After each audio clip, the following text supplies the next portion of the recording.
Baik, terima kasih kepada moderator atas kesempatannya. Di sini saya akan melanjutkan materi mengenai bagaimana cara mengukur keanekaragaman hayati di bumi. Untuk materi yang pertama, yaitu informasi yang didapat dari hasil pengukuran keanekaragaman hayati. Yang pertama adalah kekayaan spesies dan keanekaragaman alfa. Pada kenyataannya, para biolog konservasi telah sepakat bahwa unit keanekaragaman hayati yang paling sering digunakan adalah unit spesies, karena dapat dengan mudah dipahami oleh masyarakat dan didefinisikan dengan jelas dalam proses hukum. Keanekaragaman spesies adalah jumlah spesies yang ada di setiap lokasi. Kekayaan spesies dapat dinyatakan dalam jumlah persatuan luas. Sebagai alternatif, kekayaan spesies dari berbagai jenis komunitas dapat dibandingkan melalui ukuran asosiasi, seperti koefisien komunitas. Jika kekayaan spesies adalah satu-satunya ukuran keanekaragaman, maka komunitas dengan jumlah spesies yang lebih besar akan dianggap lebih beragam. Kemudian, untuk keragaman alfa adalah keanekaragaman spesies dalam suatu komunitas ekologi dan biasanya digambarkan sebagai ukuran dari dua atribut, yaitu kekayaan spesies dan kemerataan spesies, di mana kekayaan adalah jumlah spesies dalam komunitas dan kemerataan merupakan kelimpahan relatif setiap spesies dalam suatu komunitas. Kekayaan spesies mencerminkan penyempurnaan daftar spesies yang distandarisasi untuk mencerminkan jumlah spesies yang tercatat per area pengambilan sampel atau per beberapa jumlah pengamatan yang seragam. Sebagai ukuran keanekaragaman, kekayaan spesies memiliki atribut yang positif, tetapi menggunakan kekayaan spesies saja sebagai indeks keanekaragaman memiliki kelemahan, yaitu keanekaragaman spesies tidak memberitahu kita apapun tentang kelimpahan relatif ataupun absolut dari spesies individu. Kita tidak tahu apakah spesies yang ada itu jumlahnya sama atau apakah komunitas ini terdiri dari beberapa spesies yang melimpah dan banyak yang langka. Ketika suatu komunitas didominasi oleh satu atau beberapa spesies, mungkin spesies yang lebih langka beresiko punah. Spesies yang lebih umum bahkan dapat menjadi bagian dari masalah jika perilaku mereka merugikan spesies yang lebih langka. Pola distribusi ini merupakan pola yang mana satu spesies itu jauh lebih melimpah daripada yang lain. Mungkin akan menunjukkan suatu keadaan bahwa habitat tersebut tidak memiliki keragaman struktur atau sumber daya yang cukup untuk memungkinkan banyak spesies hidup secara berkelanjutan di dalamnya. Salah satu ukuran kemerataan dan keragaman komunitas yang banyak digunakan adalah indeks Shannon, yaitu H sama dengan negatif sigma I PI ln PI, I sama dengan 1, 2, 3, dan seterusnya, di mana H aksen lebih besar atau sama dengan 0 dan lebih kecil atau sama dengan tak hingga, di mana Pi adalah proporsi dari total kelimpahan komunitas yang diwakili oleh spesies ke N, dan ln PI adalah log natural dari PI. Indeks keanekaragaman ini atau indeks keanekaragaman Shannon ini akan menggabungkan ukuran kuantitatif kelimpahan spesies dalam kaitannya dengan kelimpahan total semua spesies.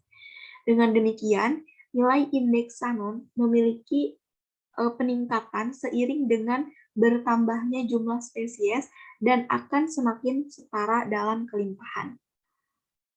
Kemudian, yang kedua adalah keanekaragaman beta. Nah, apabila keanekaragaman alfa tadi mengukur keragaman spesies dalam sebuah komunitas, maka keragaman beta ini mengukur keanekaragaman spesies di antara komunitas. Dengan demikian, keragaman beta akan memberikan ukuran keragaman daerah ataupun keragaman daerah. Nah, keanekaragaman beta ini kadang-kadang disebut juga sebagai kekayaan beta, yang mana di dalamnya itu mengukur tingkat perubahan komposisi dari suatu spesies dalam suatu komunitas di seluruh landscape. Whittaker menyatakan keragaman beta secara matematis itu sebagai S per alpha min 1, yang mana S merupakan jumlah spesies dari seluruh rangkaian situs dan alfanya itu mewakili jumlah rata-rata spesies per situs ataupun keanekaragaman alfa dengan situs standar untuk ukuran yang umum. Nah, saat ini konsep dan ukuran keanekaragaman beta digunakan secara lebih luas untuk mencerminkan perubahan komposisi spesies antar tempat. Jadi, sementara keanekaragaman alfa tadi itu mewakili komponen keragaman inventaris ataupun keragaman dari suatu tempat, nah keragaman beta ini mewakili komponen diferensiasi atau bagaimana komunitas berubah seiring dengan jarak. Secara umum, keragaman beta memberikan wawasan tentang 3 karakteristik penting pada suatu komunitas biologis. Yang pertama, keanekaragaman beta memberikan ukuran kuantitatif keragaman komunitas yang mengalami perubahan pada lingkungan yang gradien. Kemudian yang kedua, memberikan wawasan tentang apakah spesies dalam suatu komunitas itu berbeda sensitif atau tidak sensitif terhadap perubahan lingkungan, dan apakah asosiasi spesies itu saling bergantung, artinya spesies individu memerlukan kehadiran spesies lain untuk bertahan, ataukah independen, yaitu spesies ditambahkan atau hilang dalam cara yang lebih ataupun kurang. Kemudian yang ketiga, dapat memberikan wawasan tentang distribusi keanekaragaman hayati dalam wilayah geografis ataupun ekosistem. Kemudian yang ketiga adalah keanekaragaman gamma. Nah, keanekaragaman gamma ini mengacu pada keragaman spesies di seluruh tingkat landscape yang lebih besar. Keanekaragaman gamma digunakan untuk mengekspresikan keragaman berbagai jenis komunitas dalam suatu landscape. Ahli ekologi Martin Cody mendefinisikan keragaman gamma sebagai tingkat di mana spesies tambahan ditemui sebagai spesies geografis langka dan lebih beresiko kepunahannya. Keragaman keanekaragaman dari gamma ini diartikan juga sebagai tingkat pergantian spesies dengan jarak antara situs habitat yang sama atau dengan memperluas wilayah geografis. Namun, tidak seperti keanekaragaman beta, keragaman gamma ini tidak bergantung pada habitat dan dapat dihitung sebagai ds per dd dikalikan dengan G plus L dibagi dengan 2. Nah, saat ini, keanekaragaman gamma lebih sering didefinisikan sebagai jumlah total spesies yang tercatat untuk kelompok situs ataupun komunitas yang membentuk landscape. Dengan demikian, keragaman gamma dapat dianggap sebagai semacam keanekaragaman mega alpha, yang di dalamnya itu mencakup keragaman alpha dan keragaman beta pada skala yang lebih besar. Kemudian, untuk submateri yang kedua adalah keterkaitan antara keanekaragaman alfa, beta, dan gamma. Nah, pada dasarnya, ketiga jenis keanekaragaman ini dapat berubah secara independen satu sama lain, seperti tertera pada gambar. Tetapi, dalam ekosistem yang nyata, mereka itu saling berkorelasi. Nah, tingkat keanekaragaman yang lebih tinggi, baik pada keragaman alfa, beta, ataupun gamma, hampir selalu mengarah pada beberapa bentuk kelangkaan alami. Saat spesies ditambahkan ke dalam suatu komunitas, maka jumlah individu dalam spesies tertentu biasanya itu akan menurun, dan sebuah fenomena itu disebut sebagai kelangkaan alfa. Sedangkan kelangkaan beta adalah khas dari spesies habitat yang melimpah pada suatu lingkungan ataupun yang jarang atau bahkan yang tidak ada di lingkungan yang lain. Sedangkan kelangkaan gamma itu menggambarkan spesies dengan populasi besar di komunitas lokal dan toleransi pada lingkungannya itu sangat luas, tetapi terbatas pada wilayah geografis tertentu dan semakin langka dengan meningkatnya jarak dari pusat populasi mereka.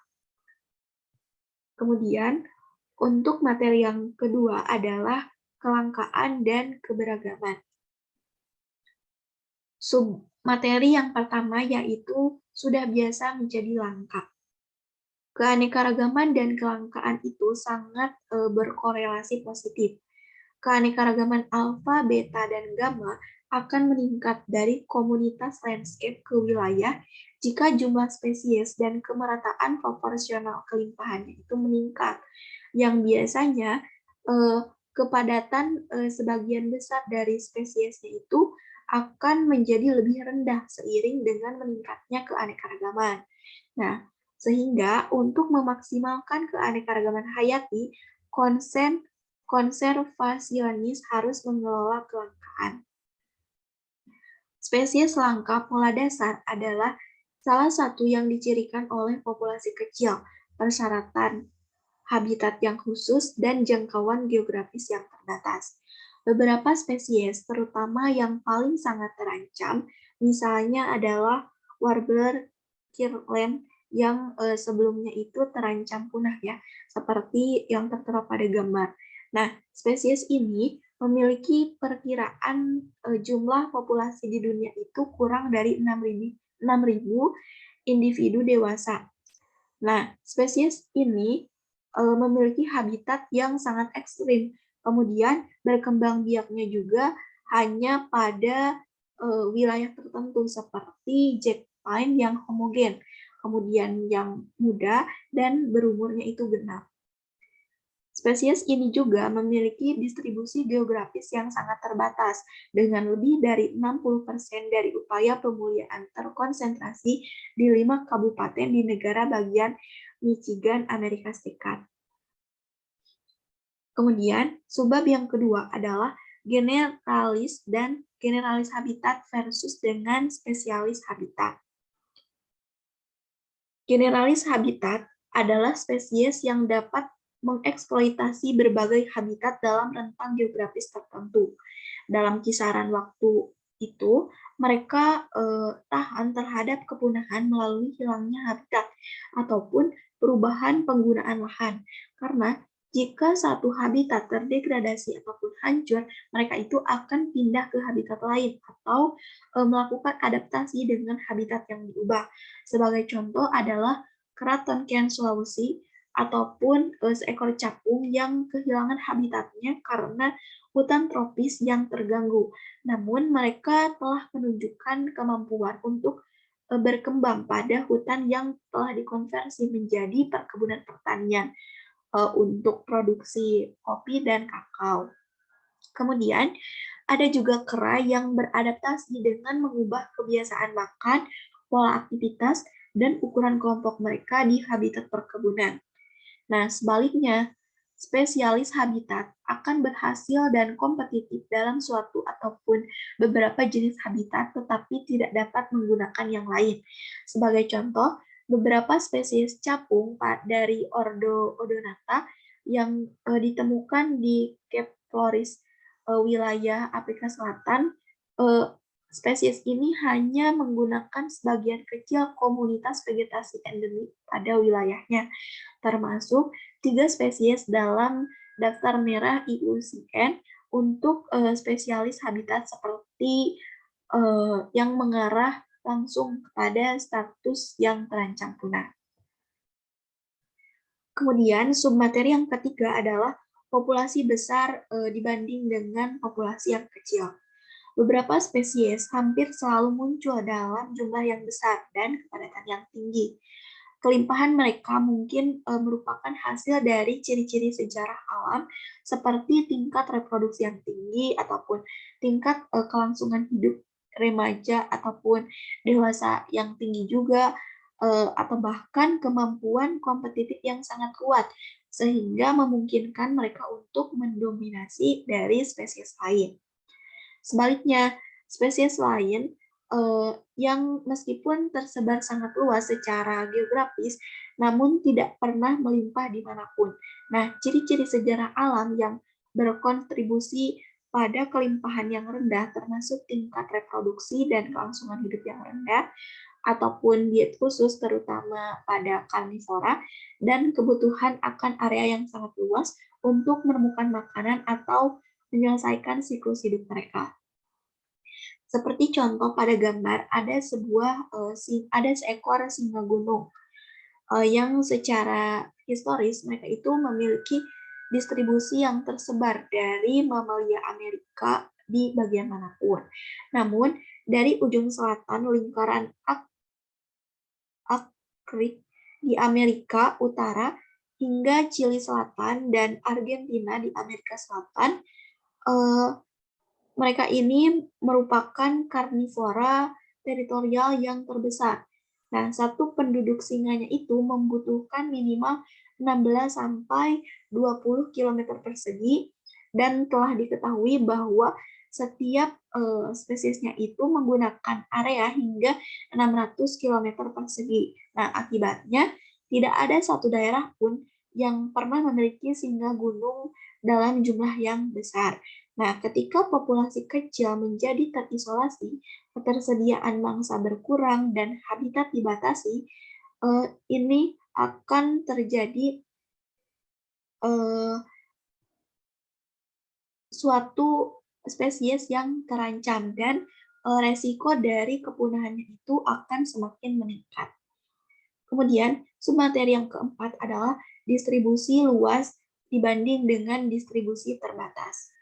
Jika suatu spesies memiliki distribusi yang luas, kemungkinan bertahan di tingkat wilayah ataupun globalnya itu dapat tetap tinggi. Bahkan jika populasi individunya itu terancam atau bahkan dimusnahkan pada daerah tersebut. Nah, jika spesies tersebut memiliki kemampuan penyebaran yang cukup untuk memungkinkan individu berpindah di antara populasinya, maka mereka itu dapat secara berkala menjajah kembali situs yang menderita kepunahan lokal. Kemudian, jika suatu spesies memiliki distribusi yang lebih terbatas, nah, spesies ini akan lebih rentan terhadap perubahan yang terkait dengan penggunaan lahan lokal ataupun wilayah, pertumbuhan populasi manusia, ataupun perubahan iklim. Contohnya itu dari distribusi terbatas, adalah spesies padang perak seperti pada gambar yang memiliki ciri-ciri yang mencolok ya. Misalnya itu ditutupi dengan rambut halus yang memiliki warna keperakan dan menghasilkan tangkai bunga yang tinggi pada saat musim berbunga. Namun, spesies ini akan mati setelah berbunga. Nah, pedang perak ini juga dalam jangkauannya itu yang sangat terbatas, menggambarkan masalah yang secara langsung mengarah pada kepunahan dari suatu spesies. Kemudian, submateri yang terakhir adalah pelestarian spesies endemik. Menurut Lamoureux et al. Mengemukakan bahwa seleksi hanya 10% dari daerah permukaan bumi terestrial dapat berisi 56,5% dari spesies vertebrata terestrial dan 61,6% dari semua spesies vertebrata. Penyebaran keanekaragaman hayati tidak secara acak khususnya terkonsentrasi pada proporsi yang sebagian kecil berada di permukaan bumi, yang merupakan dasar bagi pendekatan titik panas untuk menetapkan daerah konservasi. Salah satu contohnya itu adalah komunitas konservasi yang mengakui 25 lokasi utama dari keanekaragaman hayati. Masing-masing lokasi berisi sedikitnya itu 1.500 spesies tanaman endemik. Dalam setiap lokasi, jumlah spesies endemisnya itu sangat tinggi. Bahkan lebih tinggi lagi adalah rasio endemik untuk daerah di mana mereka terjadi. Hari ini juga meliputi hanya 1,4% dari permukaan terestrial bumi mengandung 44% spesies tanaman terestrial yang diketahui di dunia dan 35% vertebrata darat yang diketahui. Lebih dari setengah dari semua tanaman yang terancam dan vertebrata darat adalah endemik.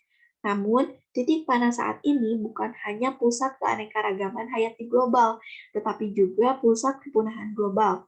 Produk dari endemisitas yang tinggi pada suatu daerah yang mengalami laju degradasi habitat yang semakin cepat.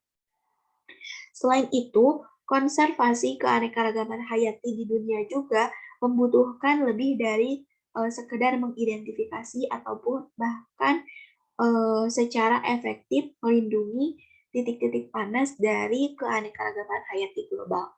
Sekian pemaparan materi dari saya kembalikan kepada moderator.